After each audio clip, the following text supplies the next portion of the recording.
Title: My brother called me a family fraud at my wedding, then his university dropped him by morning. Thumbnail text: At my wedding, my brother raised his glass and called me the family fraud in white.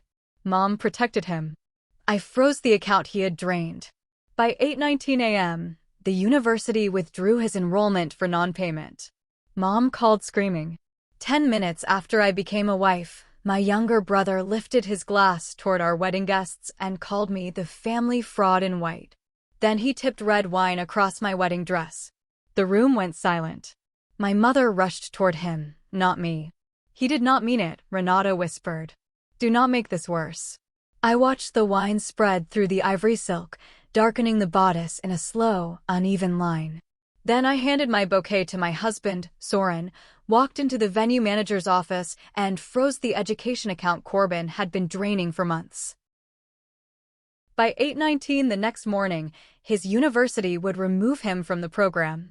My mother would call screaming. My name is Maren Whitlock. I was 31 that night, and I worked as a senior grants compliance auditor for public housing programs. My job involved tracing missing money through invoices, account records, vendor contracts, and approval chains. I had spent 9 years learning that most fraud did not begin with one dramatic lie. It began with someone assuming nobody would check. Ashwood Conservatory had been warm and bright an hour earlier. The glass ceiling held the last pale light of the Portland evening, and white roses climbed the iron columns around the dance floor. My dress had a simple square neckline, pearl buttons down the back, and a skirt that had taken my seamstress 4 fittings to get right. I was still holding my bouquet when Corbin stood near the bar. He had changed into the dark green jacket Renata bought him for the wedding. He looked polished from a distance. That had always been one of his better skills. He tapped his fork against the side of his glass. The music faded. Conversations turned toward him. Even the catering staff paused near the back wall. Corbin smiled at me. Here's to the family fraud in white. Then he tilted his wine glass. The red wine hit my left shoulder first.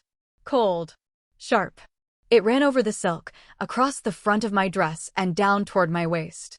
A few drops landed on the pale stone floor beside my shoes. For a second, no one moved. Then Soren took one step toward me. 2 of his cousins rose from their chairs. My Aunt Lenora covered her mouth. Somewhere near the cake table, a glass set down too hard against a tray. Renata reached Corbin before anyone else did. She caught his arm with both hands. He did not mean it, she said. She was looking at me. Not at the wine on my dress.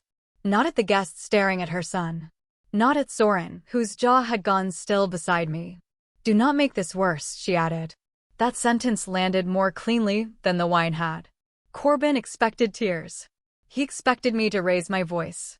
He expected me to argue in front of everyone, because that was the version of the night he could use later. If I reacted, he could call me unstable. If I walked away, he could say I had abandoned the family. He had prepared for both versions. He had not prepared for me to say nothing. I handed my bouquet to Soren. Stay with me, I said.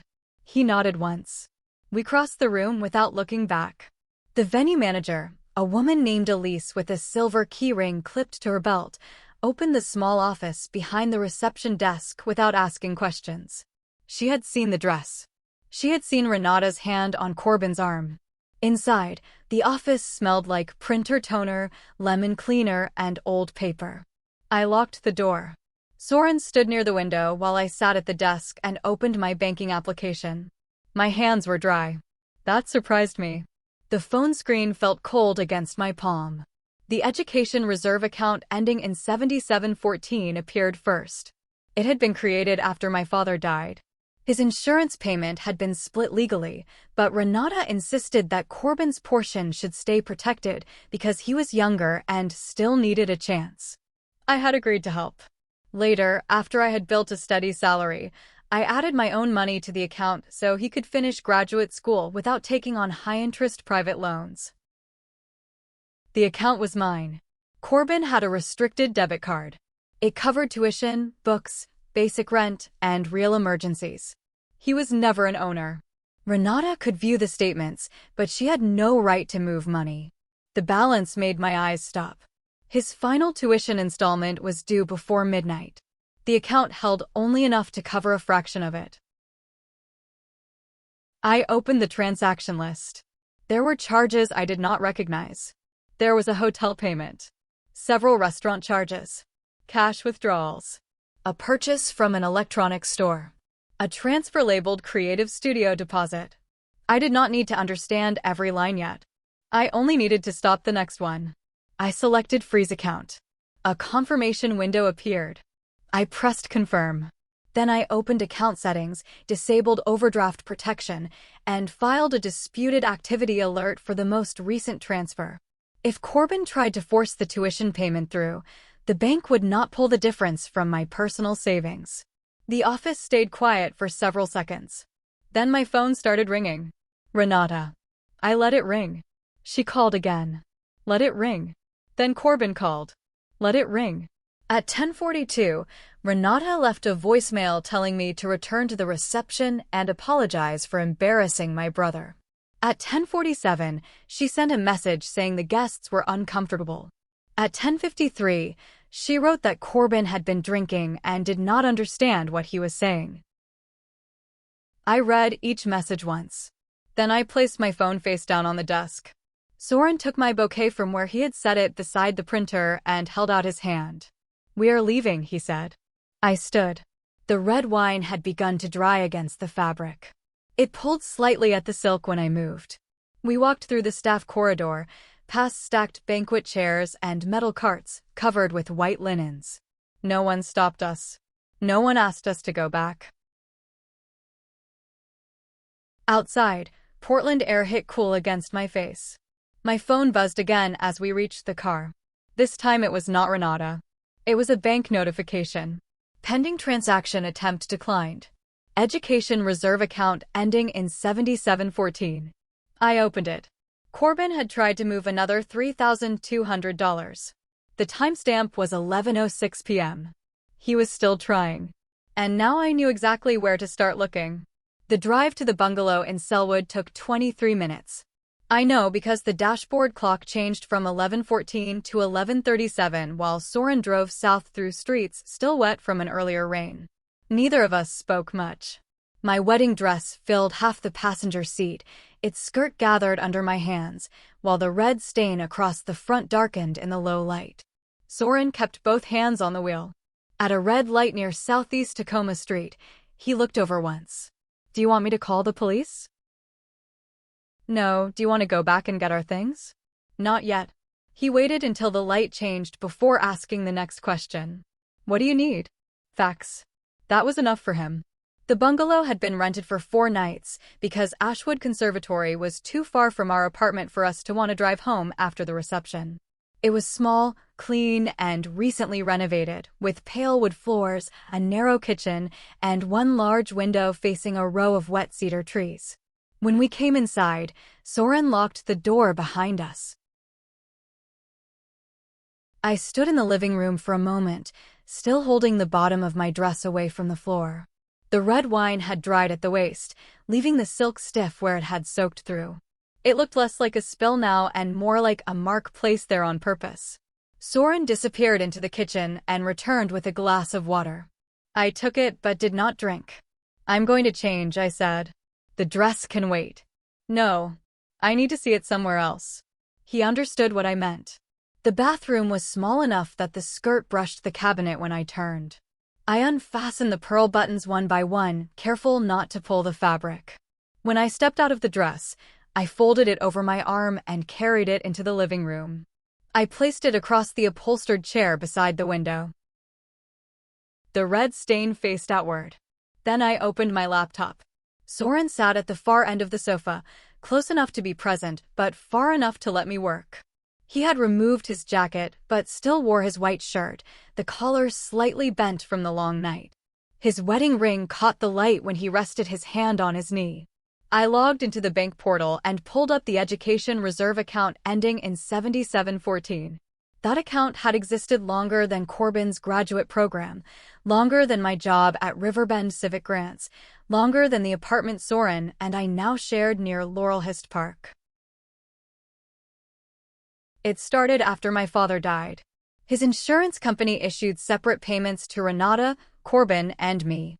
The paperwork had been simple. The money was not held in a shared estate account, and there had been no confusion about ownership. Still, Renata asked me to place part of my payment into a reserve for Corbin.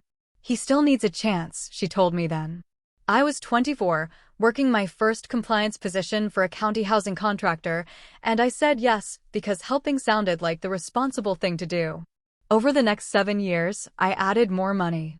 I added it after my first raise. I added it after I paid off my own student loan. I added it when Corbin changed majors twice and said he needed more time. I added it when he was accepted into Northbridge School of Civic Development and promised that graduate school would finally give him direction. The arrangement had been clear. Tuition, required books, basic rent, actual emergencies. Corbin had a restricted debit card. He could use it for approved expenses, and the account would flag anything outside the spending rules. Renata could view statements because she said she wanted transparency. Neither of them owned the account. Neither of them had authority to transfer money, increase limits, or use my personal savings as backup. I clicked Account Activity Report, last 42 days. The report took 3 seconds to load. The first transaction was $2,140 at an electronics store on Southeast Grand Avenue. The second was $1,080 at a downtown hotel. Then came 2 ticket purchases for an event I did not recognize, 3 restaurant charges, 5 cash withdrawals, and a $4,650 transfer labeled Creative Studio deposit. There were smaller amounts too. $48. $126. $297. Charges spread out just enough to avoid standing out if someone only glanced at the balance. I did not glance. I downloaded the report as a portable document file, then opened a separate spreadsheet and began sorting each charge by date, merchant, payment type, and amount. At 12:06 in the morning, the total reached $15,587.42. Nearly $15,600 had disappeared in 6 weeks. The scheduled tuition installment for Northbridge sat at the bottom of the page, still marked pending from before I froze the account. It was $7,900. The remaining balance could not cover it. If I had left overdraft protection active, the bank would have pulled the difference from my savings account. That part was not accidental. Soren leaned forward. Could someone have stolen his card? I looked at the transaction dates again. For several seconds, I wanted that to be true. A stolen card would have meant Corbin was careless. It would have meant the wedding toast was only a drunken act of cruelty. It would have meant I could separate the account from the humiliation. Then I opened the transfer details for the $4,650 studio deposit. There was a memo attached. Marin never checks. We're fine until Monday. The recipient name was Tamsin Reed. I read the sentence twice. The air conditioner clicked on above us. Its dry, steady sound filled the room while blue light from my laptop reflected against the untouched glass of water beside my elbow. Corbin had not wanted me humiliated. He wanted me distracted. He wanted me standing in a ballroom with red wine on my dress, defending myself in front of 200 people, while midnight passed and his tuition payment cleared through an account he had already emptied. For years, I had called myself responsible because I helped him. That night, I began to understand that I had also made it easy for him to mistake access for entitlement. I opened the transfer record again and copied Tamsin Reed's number into a separate document. Then I checked the clock. 12:18 a.m. I did not call her yet. I saved every file twice. I woke at 7:41 because my phone vibrated against the nightstand. The bungalow was cold. One of the windows in the living room had not sealed properly, and a thin line of damp air had moved through the hallway before sunrise. Soren was already awake beside me, lying on his back with one arm across his chest, looking at the ceiling as if he had been listening to the house settle. My wedding dress was still on the chair by the window. The red stain looked darker in the gray morning light. At 7:53, the first payment alert appeared. Northbridge School of Civic Development had attempted to process Corbin's tuition installment. Declined. 3 minutes later, the second alert arrived. Declined again. At 7:53 and 48 seconds, the third one appeared. The phone vibrated against the wooden nightstand hard enough to make the charging cable shift. Soren reached for his glasses. "Do you want me to look?" "No," I said. "I want the timestamps." I opened the alerts and saved screenshots of each one. Then I forwarded them to the secure folder I had created the night before, along with the account activity report and the transfer record to Tamsin Reed. At 8:19, an email came through from Northbridge. The subject line was polite enough to sound almost harmless. Enrollment status notice. I opened it. The message confirmed that Corbin's enrollment in the graduate program had been withdrawn because the required tuition payment had not been received by the deadline. It also stated that studio placements were being allocated that morning and that his file had been closed pending any formal appeal. I read the email once. Then I read it again, more slowly. There was no drama in the language. No accusation. No opinion. Just a date. A deadline. A failed payment. A closed file. That was the difference between a family argument and an institution. Families could blur facts until nobody remembered who had agreed to what. Institutions kept timestamps. Soren sat up beside me. "Is that final?" "For this term," I said. "The email says he can appeal." "Can he fix it?" "Not without a payment. And not without explaining why the account was frozen." My phone started ringing before I had finished the sentence. Corbin. I watched his name flash across the screen. Let it ring. He called again. Let it ring. Then Renata called.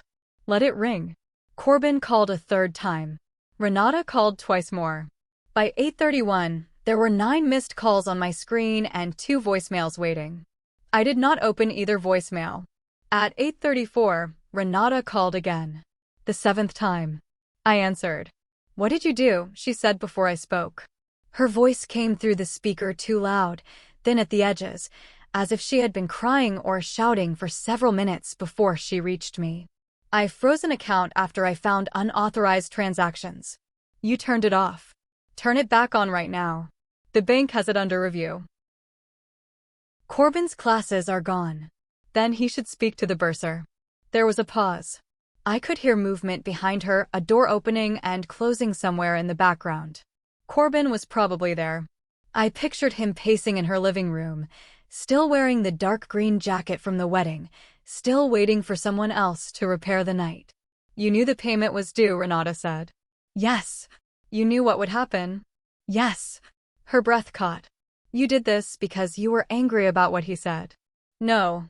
I did this because I found $15,587.42 in transactions that I did not authorize." I read the first few charges aloud. $2,140 at an electronics store. $1,080 at a downtown hotel. Event tickets. Restaurants. Cash withdrawals. A transfer called Creative Studio Deposit. Renata did not interrupt until I reached the hotel charge. "That could have been for school," she said. I looked across the room at Soren. He was standing near the kitchen counter, still and quiet, giving me the space to finish the call. A hotel stay on a Friday night? He could have had a conference. Were the event tickets required for his program? You do not know that they were not. Were the electronics required for his program? Marin. Were they? Her silence lasted long enough to answer me. Then her voice changed. It softened. That was the version I knew best. "You have a life, Marin. Corbin has nothing without this degree." The sentence sat between us. She did not say I had worked for my career. She did not say I had spent years building a savings account, paying my own rent, or making sure my professional record could survive scrutiny. She said I had a life. As though it had simply been handed to me. As though my stability was proof that I could afford to lose more. My mother did not hear herself asking me to give up my security. To her, my steady income, My marriage, my apartment, and the work I had done to protect all of it were not achievements. They were family reserves. Corbin has options, I said. He can speak to the university. He can explain the charges. He can show where the money went. He is scared. So was I when he poured wine on me in front of 200 people. He had been drinking. He was still able to transfer money at 11:06 last night. The line went quiet again. I did not need to raise my voice. I did not need to explain what that timestamp meant. She knew. At 8:42, another call came through. Tamsin Reed. Her name appeared on the screen while Renata was still breathing into the phone. I have another call, I said. You are not hanging up on me. I am. Marin, I ended the call. For a second, I stared at Tamsin's name. Then I answered. Her voice was careful. Corbin told me the money came from a grant, she said. It did not, did it? I looked at the frozen account confirmation still open on my laptop. No, I said. It did not. Tamsin exhaled once, sharply.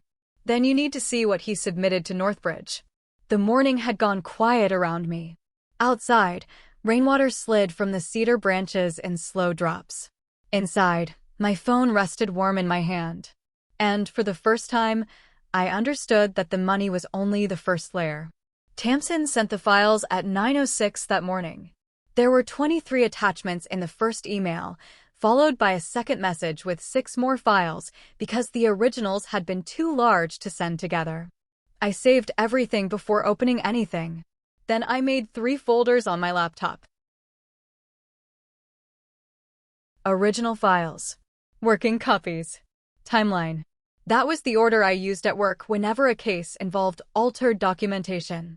You preserved what arrived. You reviewed duplicates. You built the sequence only after you knew the source material could be traced back. Soren watched me name the folders from across the kitchen table. You think this is bigger than the account, he said. I think it was bigger before I saw the account. At 9:24, I called Tamsin and asked whether she could meet in person. She chose Alder and Pine, a coffee shop on Northeast Alberta with wide front windows, dark wood tables, and a small back section that stayed quiet after the morning rush. I told her Soren would come with me, but he would not sit at the table unless she wanted him there. I do not know you, she said carefully. You do not have to trust me yet, I said. You only have to bring what you already have. Alder and Pine was busy when we arrived, but the back corner was open. Soren ordered coffee, then took a seat at a table 2 rows away with a clear view of the front door. He opened a newspaper he did not read. Tamsin came in 7 minutes later. She was smaller than I had expected, with dark hair pulled into a low knot and a canvas messenger bag pressed close to her side. She looked toward Soren first, then toward me. When I stood, she offered her hand without smiling. Marin. Tamsin. Her hand was cold. We sat down. The espresso machine hissed behind the counter. Cups knocked softly against saucers. Outside, a delivery truck idled near the curb while rainwater gathered in the gutter. Tamsin placed her tablet on the table between us. I dated Corbin for 9 months, she said. I need to say that first, because I do not want it to sound like I am helping you, because I am angry that we broke up. Why are you helping me? Because I think he is going to try to do the same thing to both of us. She opened a folder titled Northbridge Community Renewal Proposal. The file contained 47 slides. The first page showed an empty commercial strip on the east side of Portland, its storefronts boarded up, its upper apartments dark. The project was called Harbor Start Initiative. Its goal was to turn underused mixed-use properties into low-cost workspaces and short-term housing for displaced small business owners. Tamsin had created the concept. She had spent 2 years interviewing vendors who lost leases after redevelopment projects, studying zoning barriers, and mapping vacant spaces that could be converted with local partnerships. Corbin had joined later, after she told him about the idea over dinner one night. He said it was exactly what Northbridge wanted to see, she said. Community impact. Financial sustainability. Measurable outcomes. That part is true, I said. I know. That is why I listened. She tapped the screen and moved through the slides. The market research was hers. The local survey data was hers. The photographs were hers. The budget model had her formatting, her notes, and her source citations. Then slide 19 appeared. My photograph was in the upper right corner. Beneath it were 4 words. Primary private sponsor. For a moment, I did not move. Tamsin watched my face. He said you ran a private development fund, she said. He told the faculty committee you were supporting the proposal through a family-backed reserve. I work for Riverbend Civic Grants. I know that now. The next slide listed proposed partners. Riverbend Civic Grants was second on the list. The company name was spelled correctly. The logo had been copied from the public website. The description underneath was not accurate. Strategic Compliance and Grant Oversight Partner. I had never seen the proposal before that morning. Riverbend had never seen it either. I placed both hands flat on the table. Did Corbin submit this to Northbridge? Yes. Did he tell the school I approved it? Yes. Tamsin opened a portable document file. The sponsorship letter was 1 page long. It was written on fake letterhead using a name that sounded legitimate enough to pass a quick glance: Whitlock Community Development Foundation. The letter promised $43,500 in research funding for Corbin's graduate work. My name appeared at the bottom. The signature looked almost right. That was what made it worse. The angle of the letters was close. The spacing was close. He had copied the small upward curve I made on the final stroke of my last name. But he had pressed too hard, as if he had traced it from a scanned document rather than writing it naturally. The black ink stood sharp against the page. He used your name as proof that he had a future, Tamsin said. I looked at the letter again. The account theft had been reckless. The unauthorized charges were bad enough. But this was different. Corbin had built an academic identity using my employment, my reputation, my signature, and money he never had permission to promise. He had not taken from me because he was desperate.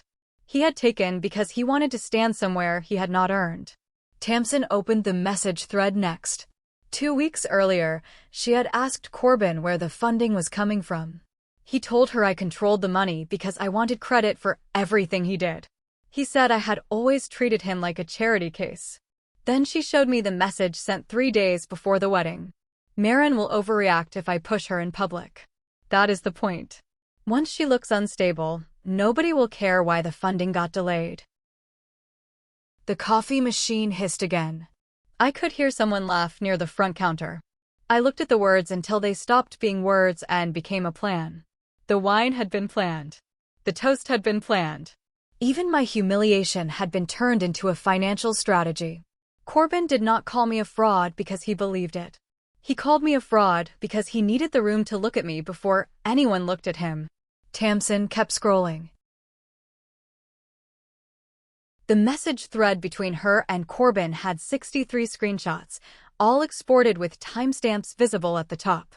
I asked her not to forward them through text. Instead, I connected my laptop to the coffee shop's secure guest network, created a temporary encrypted folder, and copied each file directly from her tablet. Originals stayed with Tamsin. Working copies went with me. That distinction mattered. If anyone later claimed the screenshots had been edited, we would have the source device, the original message thread, and the file creation dates. I had explained that kind of process to housing contractors more times than I could count.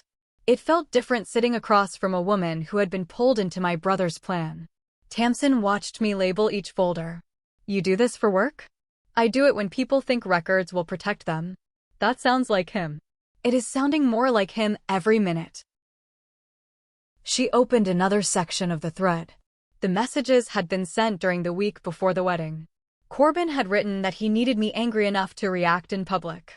He said he would keep his phone recording after the toast, then edit the clip if I raised my voice or tried to take the glass from him. He planned to describe me as controlling, unstable, and furious that he was becoming independent. A few messages later, he wrote the line that settled the rest of it.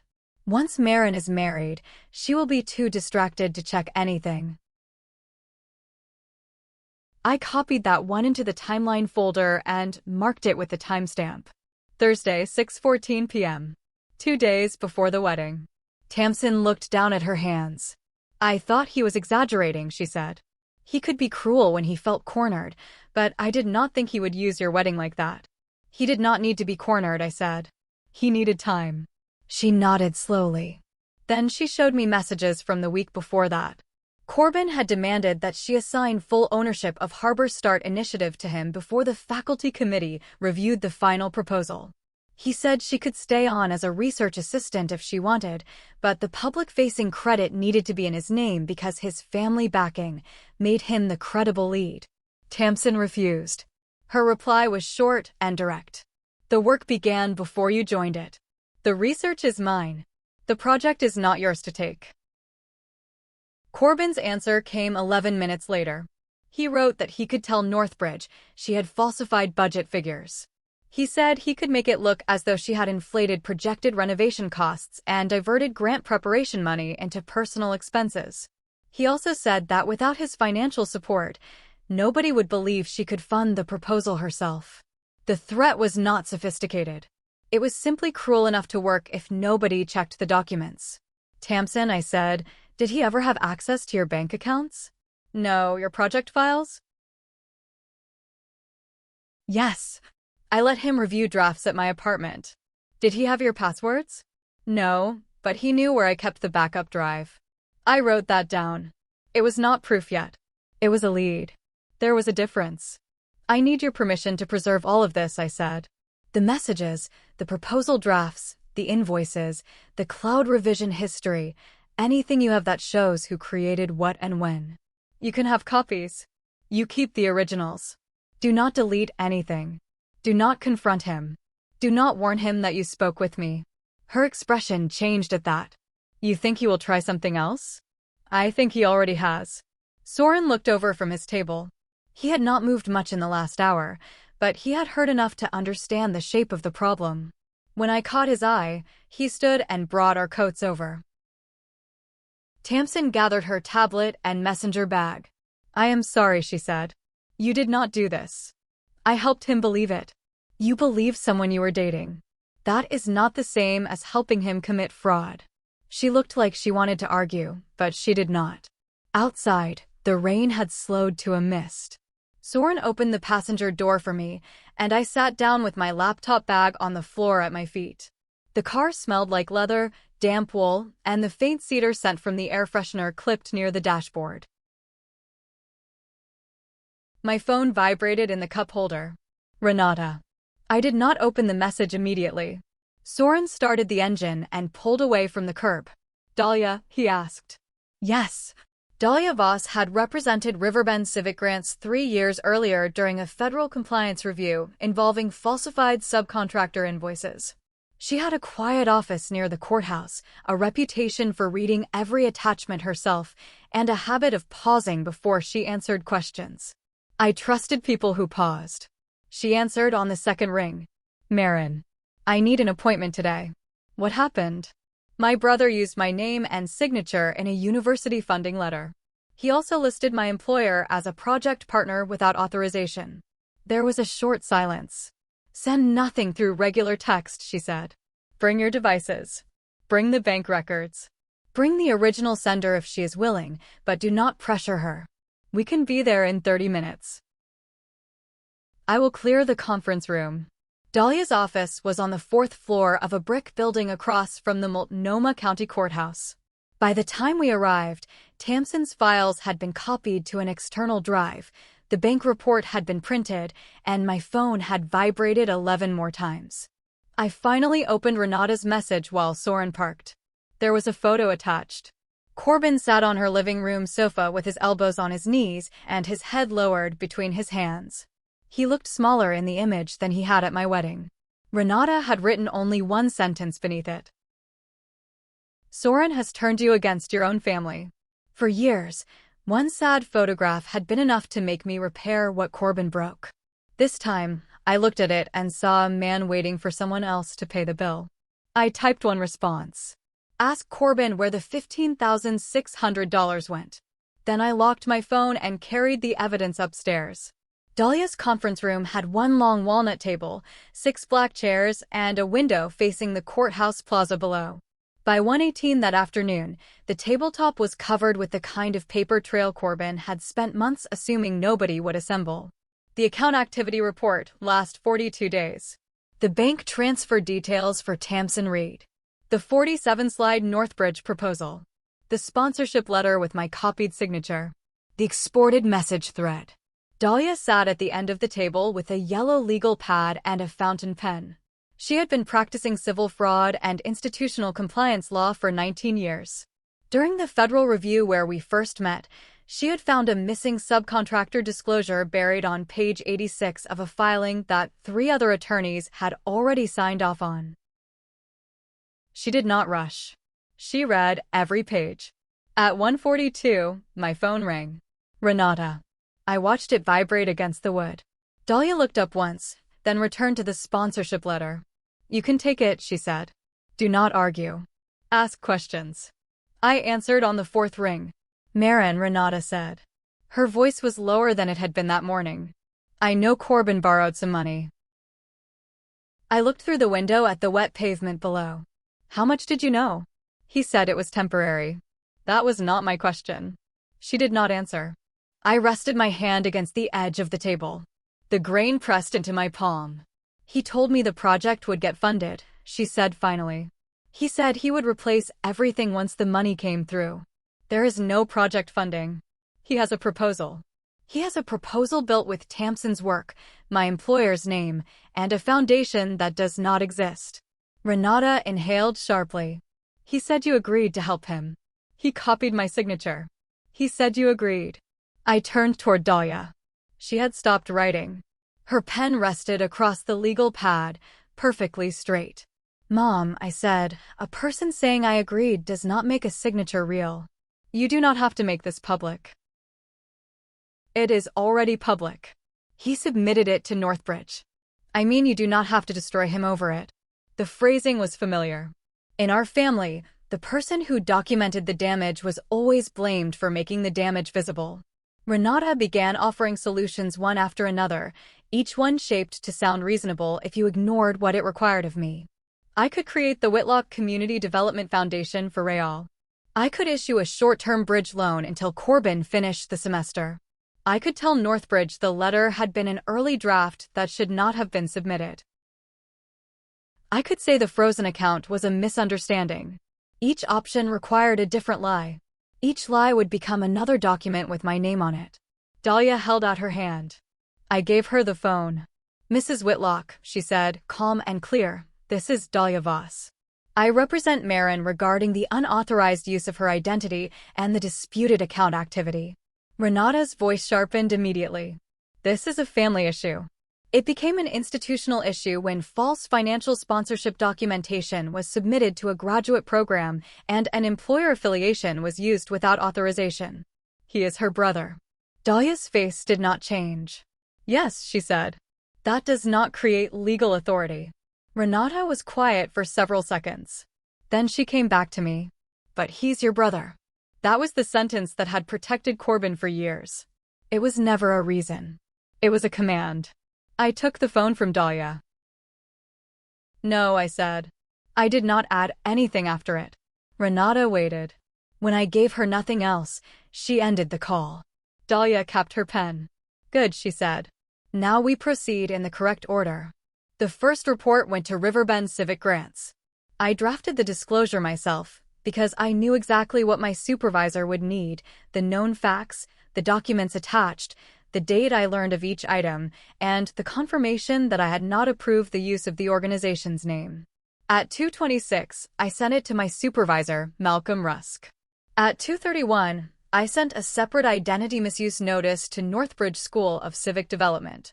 It stated that I had not created, signed, approved, or authorized the sponsorship letter, that Riverbend Civic Grants was not a project partner, and that I requested preservation of any records containing my name, image, signature, or employer affiliation.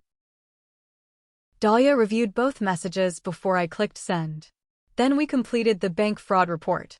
The package reached 112 pages after the transaction log, disputed transfer form, restricted card agreement, screenshots, account ownership record, and supporting narrative were included. The copier in Dahlia's office ran warm for nearly 20 minutes. Each new stack smelled faintly of heated toner. When I picked up the completed packet, the thick corner pressed into my hand. It felt heavier than it should have. At 4:11, Malcolm called. "I received your disclosure," he said. "You did the right thing by reporting it immediately. I wanted you to hear it from me first." "I appreciate that. We will need to conduct an internal review because our name was used in an outside proposal." "I understand. You will be temporarily reassigned from the Harbor Line audit until we clear any possible conflict." The Harbor Line audit had taken me 6 months to prepare. It was the most sensitive review on my calendar for the quarter. "I understand," I said again. There was a cost to doing this correctly. It was not dramatic. It was meetings, disclosure forms, reassignment notices, and hours I would spend proving I had not done what my brother claimed I had done. I accepted it because the alternative was worse. That night, Soren and I returned to the bungalow after dark. He ordered food neither of us finished. I sat at the kitchen table with my laptop open, forwarding new files to Dahlia's secure portal. At 9:30, a voicemail arrived from Corbin. His voice was hoarse and rushed. "You have 24 hours to fix this," he said. "If you do not, I will make sure everyone knows what kind of person you really are." I listened once. Then I placed the phone on the table, poured myself a glass of water, and listened a second time. Afterward, I exported the audio file, saved the metadata, and sent it to Dahlia. Corbin still believed exposure was a weapon only he could hold. He did not know the truth had already been delivered to every place he had tried to deceive. 2 days after the wedding, Renata sent a message at 8:14 in the morning. "Come to the house at noon. We need a private family resolution." She did not ask whether I was available. She did not mention the wine, the toast, the frozen account, or the messages Corbin had sent to Tamsin. She wrote the sentence the way she used to write instructions for holiday dinners, as if the only issue was timing. Dahlia read the message before I replied. "Do not go alone," she said. "I was not planning to. Take Soren. Keep your phone charged. Do not sign anything. Do not take original documents from them unless I have reviewed them first." "I know. I know you know," she said. "I am saying it because they are going to act as though this is still a conversation. It is not." Soren drove. Renata's house in Lake Oswego had always looked composed from the street. Gray siding. White trim. A stone path lined with trimmed boxwoods. My father had planted the maple tree near the front walk when Corbin was 9 and I was 16. Its leaves were almost gone now, wet and copper-colored against the grass. Renata opened the door before we knocked. She had dressed carefully, which told me she expected something formal even if she wanted to call it private. Her hair was pinned at the back of her neck, and she wore the blue cardigan she usually saved for church or difficult conversations. "Thank you for coming," she said. Soren nodded once. I stepped inside. Corbin was in the living room wearing a Northbridge sweatshirt, the navy one with the school crest stitched over the left side of his chest. He sat beside the coffee table with one ankle resting across his knee. In front of the chair Renata clearly intended for me were 3 things arranged in a straight line. A reinstatement form. A tuition invoice. A black pen. The paper had been set there before I arrived. That was useful information. Soren remained beside me, close enough that I could hear the quiet movement of his jacket when he shifted his weight. Renata gestured toward the empty chair. "Please sit." "I'm fine standing," I said. Corbin leaned forward. "Northbridge gave me until Friday to appeal. If you transfer the tuition today and sign the sponsorship confirmation, I can tell them the bank freeze was a misunderstanding." He said it as if we were reviewing a delayed utility payment. There was no apology for pouring wine over my dress. No acknowledgement of the toast. No mention of the $15,587.42 he had taken. No mention of Tamsin, the proposal, the copied signature, or the fake foundation letter. I looked at the reinstatement form. Then I looked at him. "Did you write the sponsorship letter?" Corbin's jaw tightened. "It was a draft." "Did you copy my signature?" "You sign things for me all the time." "I have never signed a funding guarantee." You said you supported my education. That did not give you ownership of my identity. Renata stepped in before he could answer. We need to stop using legal language, she said. This is a family matter. Soren spoke for the first time. It stopped being only a family matter when Corbin used Marin's employer in a university proposal. Corbin looked at him. Stay out of this. No, I said. You humiliated me at our wedding, then blamed Soren when I responded. You do not get to isolate me from my husband because manipulation becomes easier when I am alone. His face changed then. Not much. Just enough for the performance to slip. You think marrying him makes you better than us? No. I think being married means I have someone who sees the facts before you can rewrite them. I placed my tote bag on the coffee table and took out the bank statements. I had printed them in chronological order, with each disputed charge highlighted and cross-referenced to the transaction report. The pages made a neat stack when I set them down. Then I spread them across the table. Explain the hotel charge. Corbin did not answer. Explain the electronics purchase. It was for work. Explain the 5 cash withdrawals. Project expenses. Explain the transfer to Tamsin Reed. He looked toward Renata. That was answer enough. Tamsin provided the proposal drafts, I said. She also provided the messages where you demanded ownership of Harbor Start Initiative. She is a bitter ex-girlfriend. She is the person who created the project before you entered it. You are taking a stranger's side over your brother. I'm taking documented evidence over your claims. The room went quiet. The refrigerator made a soft mechanical click in the kitchen. A few seconds later, the ice maker dropped cubes into the tray. The sound was louder than it should have been. Renata sat down slowly on the edge of the sofa. Northbridge will let him appeal, she said. They said payment is part of it. If you withdraw the report and tell them there was confusion, they may still listen. Withdrawing it would require me to say a forged signature was genuine. Marin, please. Her hands came together in her lap. She looked down at them the way she had looked down when Corbin totaled her car at 22 and I wrote the deductible check. The same way she had looked down when he lost his apartment deposit and needed another month of rent. For years, her tears had moved money from my account before I had even opened my banking application. This time, I let her sit with them. Corbin pushed the papers aside with the heel of his hand. $15,000 was nothing to you, he said. You always had plenty. The words settled with an ugly kind of certainty. He did not regret taking it. He believed my ability to earn money meant he had a right to spend it. I opened my folder and removed 3 identical documents. The heading read, Revocation of Debit Authorization Notice. 1 copy for Corbin. 1 copy for Renata. 1 copy for the bank file. I handed the first one to Corbin. Your card access is revoked. Mom's account viewing authorization is revoked. All future repayment discussions go through Dahlia in writing. Corbin glanced at the notice, then tore it in half. The paper made a short, dry sound. Soren looked at the pieces on the floor. That was a copy. Corbin stood so quickly that the tuition invoice slid off the table. Then his phone rang. He looked at the screen. The color left his face. He answered without moving away from us. This is Corbin. We heard only fragments. Academic Integrity Office. Suspended access. Required interview. He ended the call and stared at me. For several seconds, nobody spoke. I had spent years explaining myself to people who benefited from misunderstanding me. Standing there, I finally understood that clarity did not require their agreement. I picked up my folder. Soren opened the front door. And I walked out.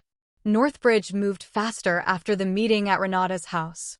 By Monday morning, Dahlia had received a preservation notice from the university confirming that the Academic Integrity Office had expanded its review beyond the sponsorship letter.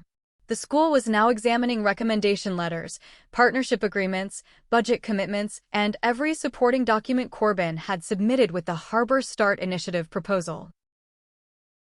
That was what happened when one false document opened the door to a larger audit.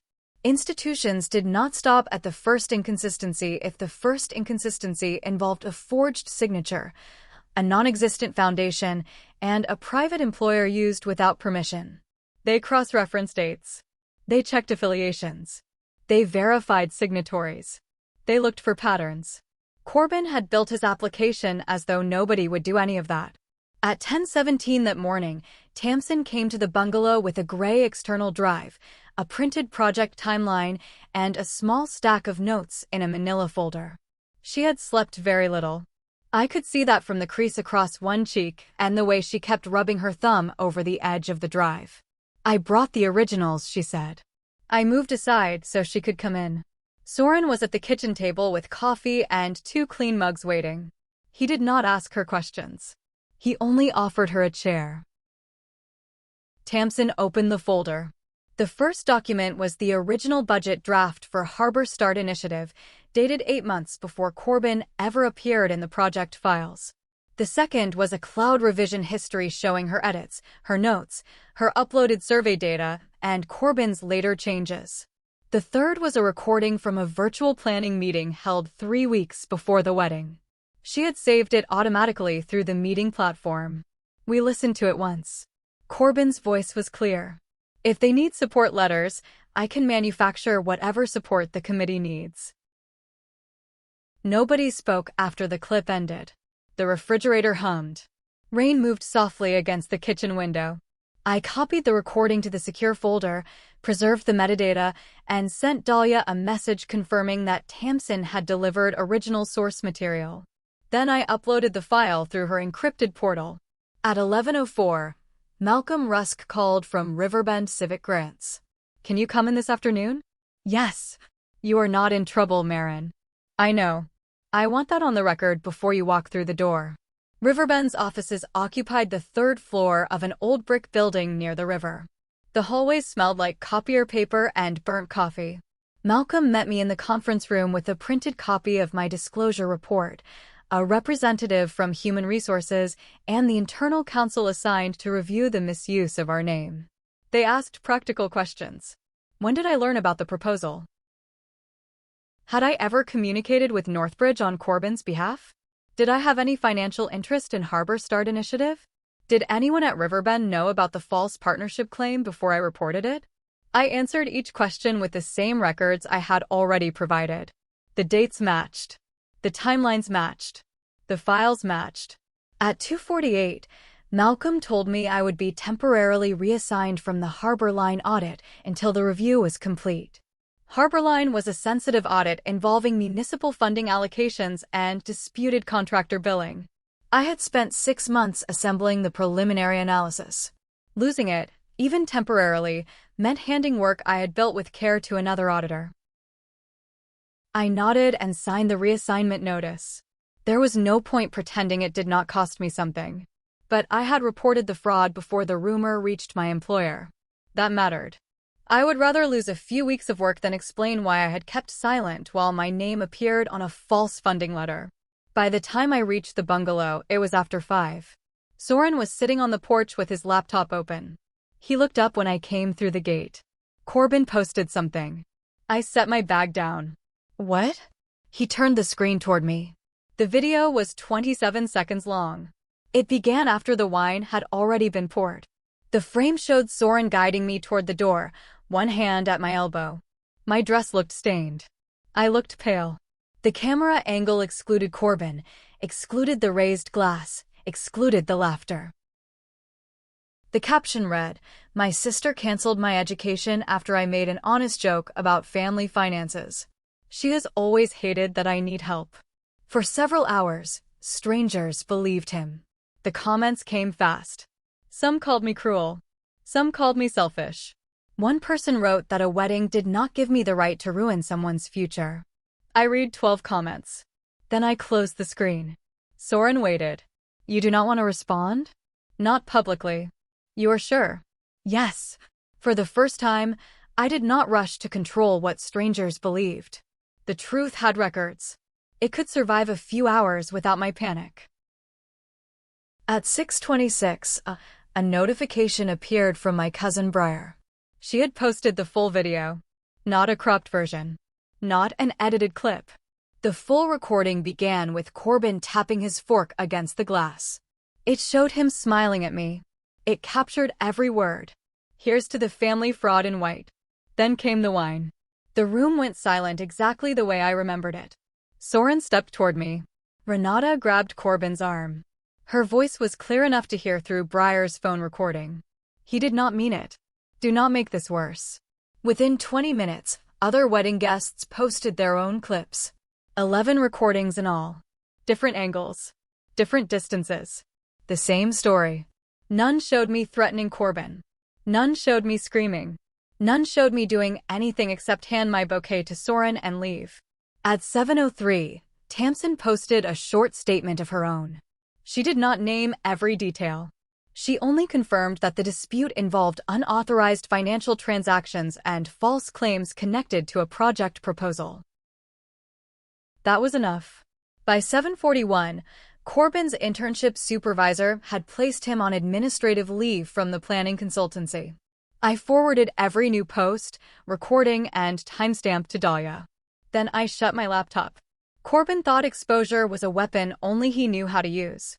He had forgotten that the truth looked different from every angle, but it still looked like the truth. The bank's preliminary review arrived at Dahlia's office on Wednesday morning. The email itself was only 4 paragraphs long.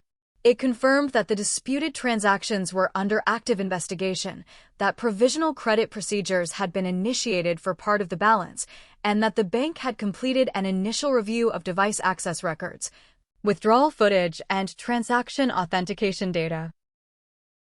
The attachments were longer. Dahlia printed them while I sat across from her desk with a cup of coffee that had gone cold before I took more than 2 sips. Her keyboard made a steady sound as she opened each document, saved a copy, and added it to the evidence index she had created for the case. The first attachment was a device log. Corbin's phone had accessed the account 6 times over the previous 6 weeks. The location data matched his apartment, 2 coffee shops near Northbridge, and Renata's house in Lake Oswego. The timestamps lined up with the cash withdrawals. The second attachment contained still images from the bank's automated teller machine footage. There was Corbin at 8:11 on a Saturday morning, wearing a gray hooded sweatshirt and black baseball cap, withdrawing $600. There he was again 3 days later at 9:37 in the evening, making another withdrawal. The third attachment was a merchant verification report. The downtown hotel charge had not been related to a conference. It was a 2-night weekend reservation for Corbin and 1 additional guest. The electronics purchase was a professional-grade camera bought from a store on Southeast Grand Avenue, then resold 12 days later through an online marketplace for $1,460. Dahlia slid the report toward me. He liquidated the camera, she said. That will matter later. For repayment? For intent. For tracing the benefit he received from the transaction. The transfer to Tamsin had been easier to verify. She had kept the $4,650 separate after Corbin told her it was grant money. Once she learned the truth, she contacted the bank through Dahlia and agreed to return it pending the review. The funds had not been spent. They had not been mixed with her personal account. Her actions made the record clear.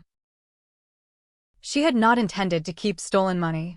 Corbin had lied to her too. Dahlia opened a draft settlement document on her monitor. I sent him a proposed repayment agreement this morning, she said. It gives him a chance to resolve the financial part without adding unnecessary litigation costs. What does it require?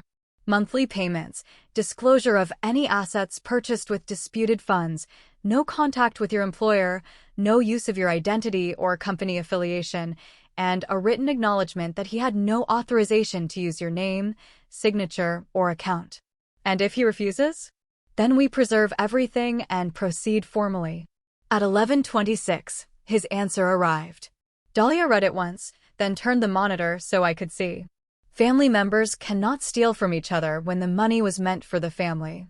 He had typed it in the body of an email, not even in a text message. His name sat directly below it. I looked at the sentence for several seconds. He had taken money from an account legally owned by me. He had used a card with limited authorization. He had transferred funds under a false description. He had forged a sponsorship letter. He had used my employer's name without consent. And he still believed the word family erased every boundary. Dahlia saved the email as a portable document file and added it to the evidence index. At 12:03, another notification arrived. Northbridge had scheduled Corbin's academic integrity hearing for the following Tuesday at 9 o'clock in the morning. The notice listed the issues under review: false sponsorship documentation, misrepresentation of organizational partnerships, questionable recommendation materials, possible appropriation of project work, and financial irregularities related to the proposal. Corbin had 7 calendar days to submit his response. At 12:18, my phone began ringing. Renata. I watched her name appear, then disappear, then return. On the third call, I answered. Marin, she said. Corbin needs me to explain something to the hearing panel. What does he need you to explain? That everyone understood you were going to support him. I leaned back in my chair and looked at the window beside Dahlia's desk. The courthouse plaza below was crowded with people carrying umbrellas. Their movements looked slow through the rain-streaked glass. Did you ever hear me promise Corbin $43,500? No. Did you ever hear me say Riverbend was supporting Harbor Start Initiative? No. Did you ever hear me approve a sponsorship letter? No. Her breathing changed. He asked me months ago whether you would help eventually, she said. I told him you probably would. So you told him I would come around. I thought you would. You thought I would do what? Help him. Like you always did. I set my coffee aside. When did you increase the debit card limit? She did not answer. Mom. A few months ago. How? The old banking profile still showed me as an authorized viewer. I thought it would send you something. It did send me something. You assumed I would approve it. I did not know it would go through without you. But you knew he was spending more. I knew he was struggling. That was the system. Corbin took what he wanted. Renata saw enough to stop it, then called his behavior stress, pressure, fear, or need. Each time she decided he would be forgiven, she made forgiveness available before he had done anything to earn it. My mother had never needed to steal from me herself. She only had to keep opening doors and calling it love. You kept turning assumptions into authority, I said. The line went quiet. Then Renata spoke more softly. What am I supposed to do now? Tell the bank the truth. That could hurt him. It already hurts him. The question is whether you are going to keep hurting everyone else to make it easier for him. She did not answer for a long time. I heard a faint clock ticking somewhere near her phone. Finally, she said, I will give them a statement. Make it complete. I will. When the call ended, Dahlia wrote a note beside Renata's name in the evidence index. Potential witness. Voluntary statement pending. I watched the words appear. They were plain. Clinical. Necessary. For the first time, my mother was no longer standing between Corbin and the truth. The hearing began at 9 o'clock on Tuesday morning in a conference room on the second floor of Northbridge School of Civic Development. Dahlia sat beside me at the long table reserved for outside witnesses and affected parties. Soren sat behind us near the wall, close enough for me to see him when I turned my head, but far enough that the panel could not mistake his presence for interference. Corbin sat across the room with a student advocate assigned by the university. Renata sat 2 chairs behind him. Nobody looked comfortable. The panel consisted of 3 faculty members, an academic integrity officer, and a representative from Northbridge's graduate finance office. Each person had the same packet in front of them. Mine was thicker than the others because Dahlia had included the preservation index and the bank report chronology. Forged sponsorship letter. False organizational partnership. Unauthorized use of employer name. Questionable recommendation materials. Misappropriated project work. Budget irregularities. Those phrases were printed in black type across the first page. The panel chair began by asking Corbin whether he understood the allegations. I do, he said. His voice sounded practiced. Then he gave them the version he had prepared. The sponsorship letter had been a draft. Marin had supported his education for years. The proposed funding was based on family conversations. The project had become complicated after a personal conflict at my wedding. The bank freeze had caused the payment failure, and the conflict had been blown out of proportion because I wanted to punish him. He spoke without looking at me. For a few seconds, I understood how strangers had believed his video. He knew how to arrange facts until they looked almost reasonable from a distance. Then the panel opened the evidence. Dahlia handed over the original sponsorship letter, the signature comparison, and Riverbend Civic Grant's written confirmation that the organization had never been a partner in Harbor Start Initiative. Tamsin's materials came next. Her original project drafts showed the work existed months before Corbin joined the proposal. The cloud revision history showed her research notes, data uploads, budget formulas, and the later edits that removed her name from the lead position. Then the panel played the virtual meeting recording. Corbin's voice filled the room. "If they need support letters, I can manufacture whatever support the committee needs." Nobody interrupted it. Nobody needed to. The recording ended, and the silence stayed in place for several seconds. The academic integrity officer looked at Corbin. "Do you dispute that this is your voice?" Corbin shifted in his chair. No, Renata's statement was read after that. She confirmed that she had never heard me promise $43,500. She confirmed that she had increased the spending limit on Corbin's restricted debit card through an old authorized viewer profile. She confirmed that she had assumed I would help because I had done so in the past. She did not look at me while the statement was read. I did not need her to. At 10:46, the panel recessed.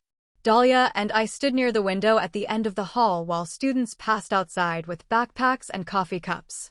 The building was full of ordinary movement, which made the hearing feel even more contained. Corbin's future was being decided 15 feet away while people argued about lunch plans and checked their phones. Dahlia folded her hands over her folder. "They have enough," she said. "I know." At 11:31, the panel returned. The chair read from the Academic Integrity Findings letter. Corbin's enrollment had already been withdrawn for non-payment. His request for reinstatement was denied because the financial issue was no longer the only issue. Northbridge found substantial evidence of falsified funding documentation, misrepresented institutional affiliations, misuse of another person's identity, and improper appropriation of project materials. He was dismissed from the graduate program for 3 years. He could not reapply until the financial misconduct matter had been resolved. Corbin stared at the table. No one in the room reacted loudly. There was no dramatic argument. The decision had been made by the documents. At 2:17 that afternoon, the planning consultancy emailed Corbin to confirm that his internship had been terminated effective immediately. Dahlia received a copy through the disclosure channel. By 7 that evening, Soren and I were back at the bungalow. The rain had stopped, but the porch boards were still wet. I was in the kitchen heating soup when Soren's phone chimed from the counter. He looked at the security camera feed. "Corbin is outside." I set the spoon down. The front camera showed him standing under the porch light, holding a large brown envelope against his chest. His hair was damp. His shoulders were tight. He looked toward the lens once, then toward the door. "We are not opening it," Soren said. "I know." Corbin knocked. The sound carried through the bungalow. He knocked again. I pressed the intercom button beside the kitchen wall. "Send anything you have to Dahlia Voss," I said. "Do not come back here." He stepped closer to the door. "You stole my future." The intercom added a thin layer of static to his voice. "You hid Dad's insurance money," he shouted. "Mom said everything was supposed to be equal." "The insurance company issued separate payments," I said. "You know that. You always had more." "I earned more." "You made sure I lost everything." I rested my fingers on the intercom button. "I did not destroy your life. I stopped protecting the one you built with my money and my name." His palm struck the door once. The sound moved through the wood and into the kitchen floor. For 1 second, I almost opened it. Not because I was afraid of him. Because the oldest part of me still wanted to explain every document until he admitted the obvious. Then I understood something simpler. He understood every fact. He simply believed facts should change when they stopped serving him. Soren called the police. Corbin stayed on the porch for 4 more minutes. He shouted that I had ruined him, that I had betrayed Dad, that I would regret choosing Soren over family. When the patrol car turned onto the street, He threw the envelope onto the wet porch boards and walked away without looking back. The envelope was damp when Soren brought it inside after the officers confirmed he had left. Inside were photocopies of my father's handwritten notes. None created a legal claim. None changed the insurance documents. One sentence had been highlighted in yellow. Maren will always look after her brother. I held that page beneath the kitchen light. Corbin had taken a father's hope and turned it into a lifetime contract. Thank you for staying with me this far. You are truly wonderful. Comment the number 1 so I know you are still here with Maren, because what happened next was the point where my family could no longer pretend this was only a misunderstanding. Let's continue. The civil protection order was filed the morning after Corbin left the envelope on our porch. Dahlia had prepared the petition before I arrived. It included the voicemail threat, the repeated calls, the messages sent through unknown numbers, the security camera footage from the bungalow, and the incident report from the officers who came that night.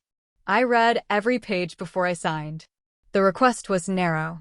No dramatic language. No claims I could not prove.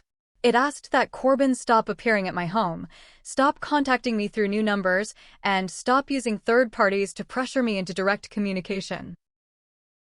Dahlia slid the signed petition into a gray file folder. Now the repayment claim, she said. Corbin had rejected the voluntary agreement in writing. He had refused to acknowledge that the money was mine, refused to recognize the restrictions on the debit card, and refused to accept that he had no authority to use my name. That left documentation. The repayment claim covered the missing balance, the legal costs of correcting the false sponsorship records, and the fees related to the bank investigation.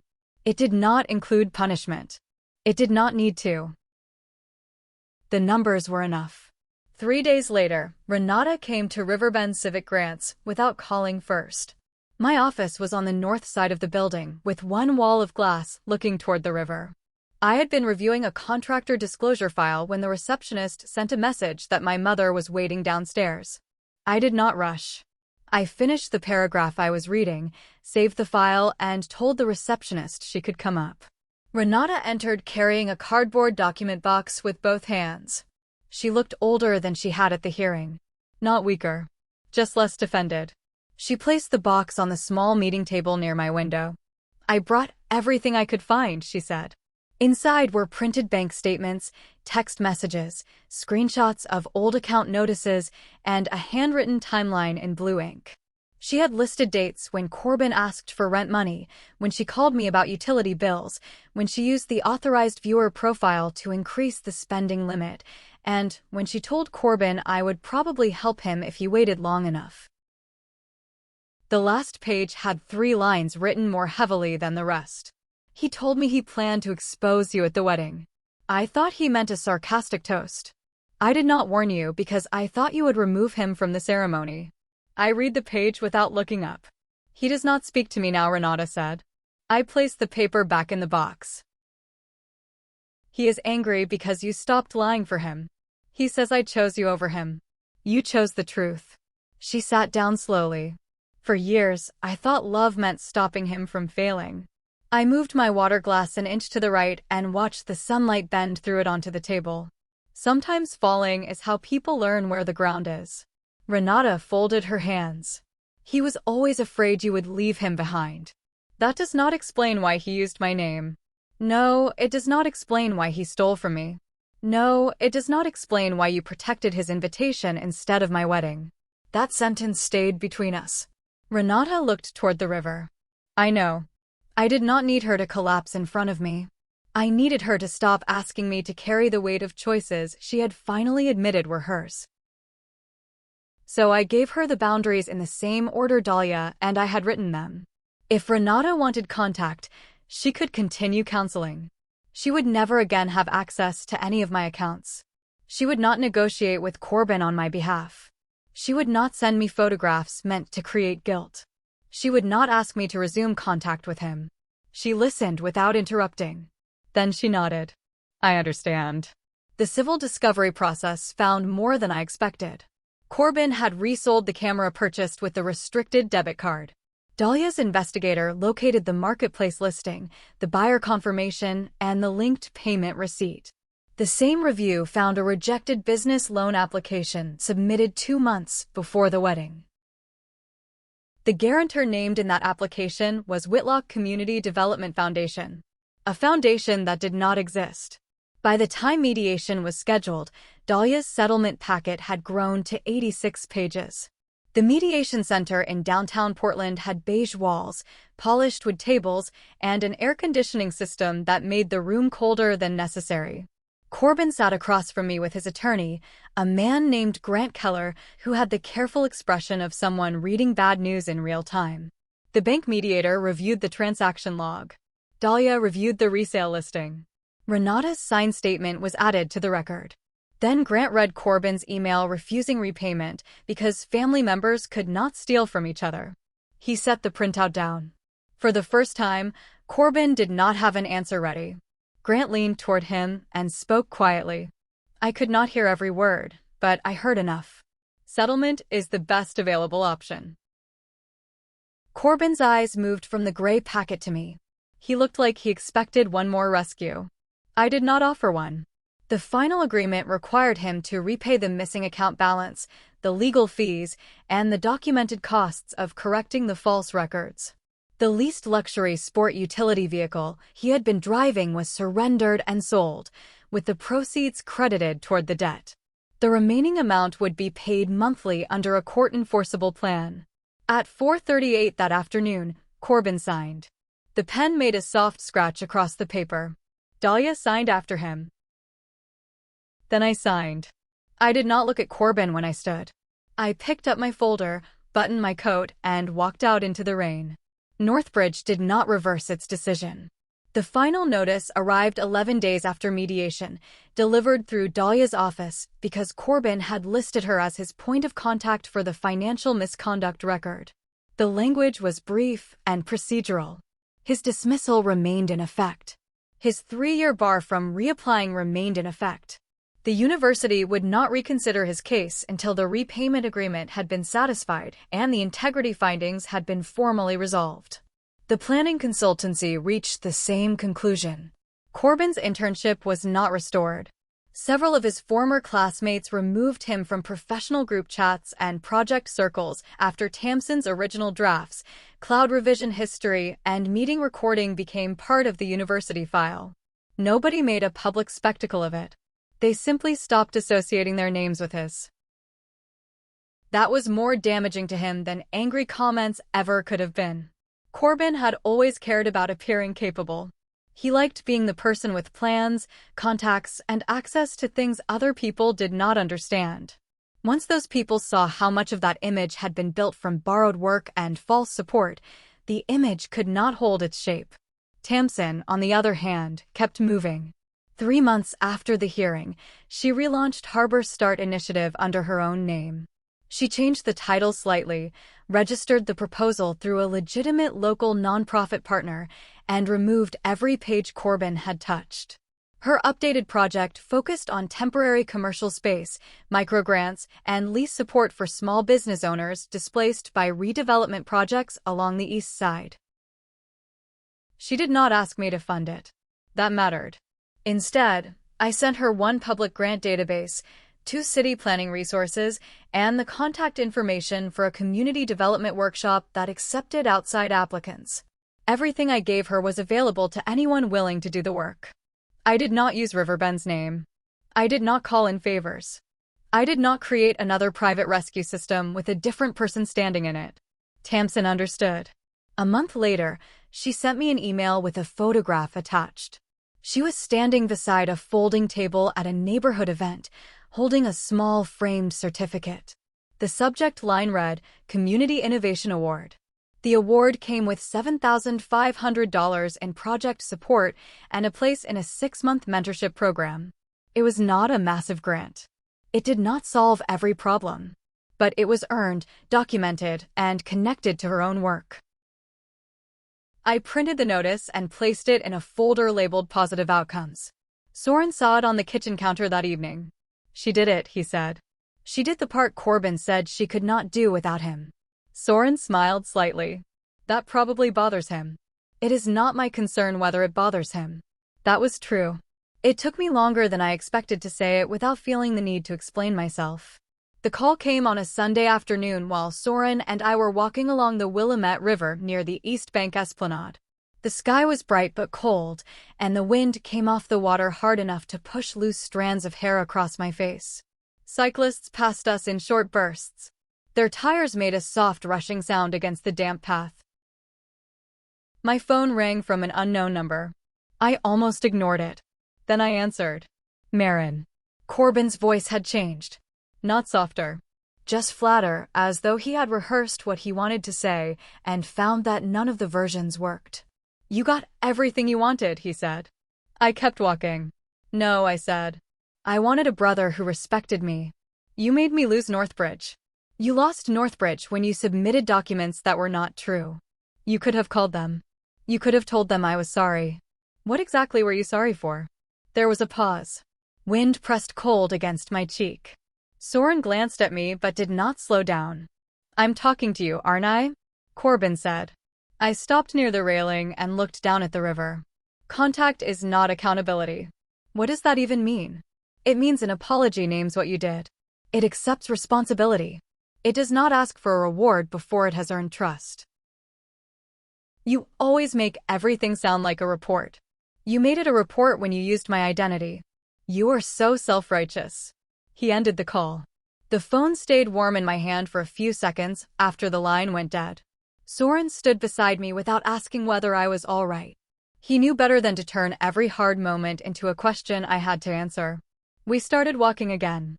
For years, I had been afraid of what Corbin might say about me when I was not there. I worried about family group texts, distant relatives, old friends, and people who knew only the version he wanted them to know. That afternoon, the fear had less weight. He could tell any story he wanted. But he no longer had my account, my money, my signature, my employer's name, or my silence to keep that story alive. I had confused access with love for too long. Losing access to me was not a punishment. It was the natural result of what he chose to do. 6 months after the wedding, Soren and I held a second celebration in the courtyard behind Juniper House Coffee. We did not call it a replacement wedding. We did not call it a redo. The original day had happened. The wine had happened. The silence after Corbin's toast had happened. Pretending otherwise would have turned the whole thing into another version of the family habit I had spent years trying to leave behind. Juniper House sat on a quiet Portland corner with brick walls, dark green awnings, and windows that glowed gold after sunset. The courtyard behind it was narrow but warm, with string lights stretched between two cedar fences and small tables covered in cream-colored cloth. There were 20 guests. Every person there had been chosen for a reason. Some had been at the first wedding. Some had watched the videos. Some had helped us carry boxes out of Ashwood Conservatory after the reception ended early. None of them had asked me to forgive Corbin. None had asked whether I had considered what the situation had done to him. None had told me family was family as though that sentence was a receipt that erased damage. They had simply shown up. I wore a cream dress with long sleeves and a square neckline. It was not expensive.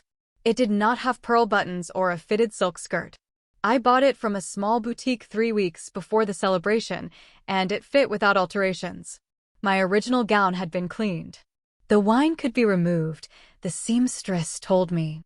The fabric could be restored enough that strangers would not notice. But I would notice.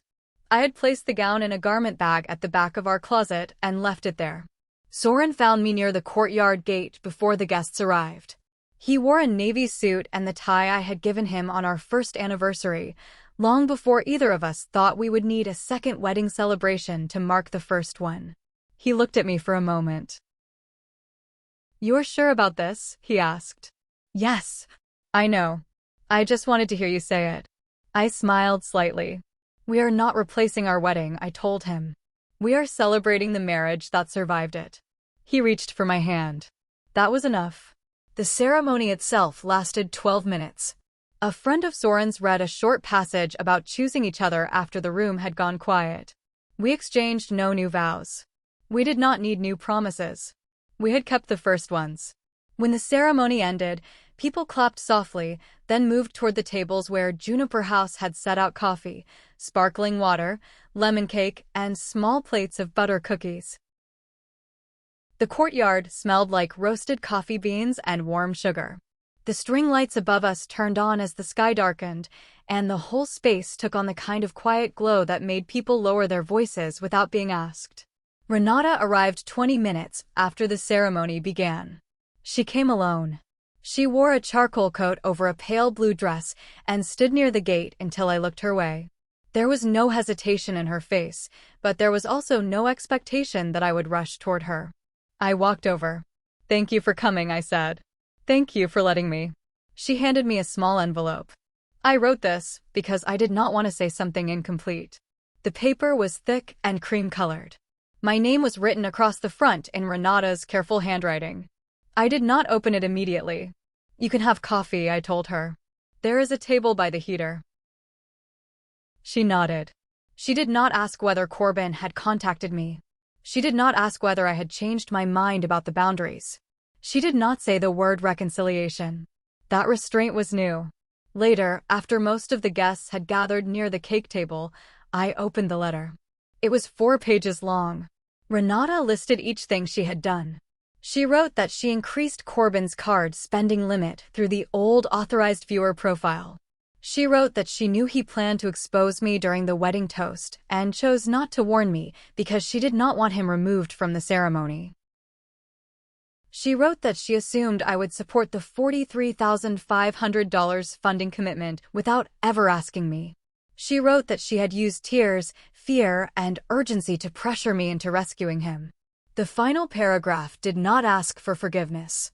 It said only that she understood trust could not return because she wanted it to, and that she would accept whatever distance I needed.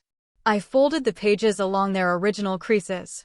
Renata stood nearby with a paper cup of coffee held between both hands.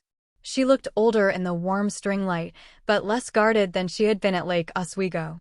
I walked over and placed the letter in my purse. "Thank you for naming it," I said. Her eyes moved to my face. "I should have named it years ago." "Yes," I said. Then someone called my name from the cake table. Soren had a knife in one hand and a small white plate in the other. I left Renata by the heater and walked back toward him. Trust did not return because my mother cried. It returned, slowly, because she finally stopped asking me to erase what had happened. Over the next several months, she kept doing small things correctly. She respected declined invitations. She did not ask questions about money. She ended phone calls without mentioning Corbin. She attended counseling every week. She learned that no was a complete sentence, even when she did not like it. Healthy change did not look dramatic from the outside. It looked like someone hearing a boundary and allowing it to stand. Soren cut the cake while the guests gathered around us. The first slice was small and uneven, and the frosting stuck to the knife. He handed it to me. I took a bite. Above us, the string lights warmed the courtyard. Around us, there was no person waiting for me to fix a debt, explain a lie, or make a sacrifice so they could avoid a consequence. For the first time in a long time, I was standing in a room where nobody needed saving. More than a year after the wedding, Renata told me Corbin had moved to another city. She did not give me the address. I did not ask for it. She said he had found work with a property maintenance company outside Salem, mostly handling turnover repairs for apartment buildings, replacing damaged fixtures, repairing stair rails, repainting vacant units, and doing the kind of work that required showing up on time because someone else was waiting on the result. "He is making the payments," Renata said. We were sitting at my kitchen table when she told me. The conversation had started with ordinary things. Her counseling schedule. The rain that had flooded a section of Lake Oswego. A recipe she wanted to bring to a family dinner that I had not agreed to attend. Then she mentioned Corbin. "He has not missed one court-ordered payment," she added. "He also enrolled in the Financial Responsibility Program." I stirred my coffee once, even though the cream had already mixed in. "That is good," I said. Renata, watch.